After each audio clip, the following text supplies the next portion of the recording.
In most cases, yes.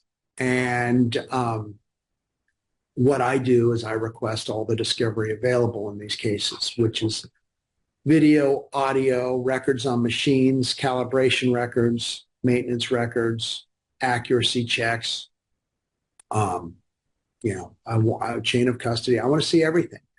And so once I have all of that, then we will be able to make a decision whether or not you want to take a deal or go to trial. That's your decision as the client. I give you all the information I can to help you make that decision.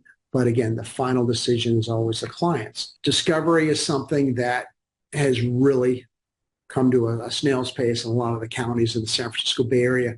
The main issue we've been having with discovery is with the California Highway Patrol, CHP. They've been very backed up in a number of counties in getting us the video of the driving and the encounters with our clients. In San Francisco, for some reason, it's more backed up than anywhere else.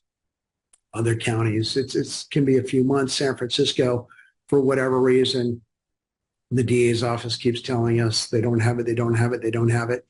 And it's hard on clients who want to get their case over with. I always say I want to see all the evidence before we make a decision. And it's good to have that. But again, if we're missing one video or one record or something and we have everything else, sometimes that's enough for a client to make a decision if everything's pointing one way.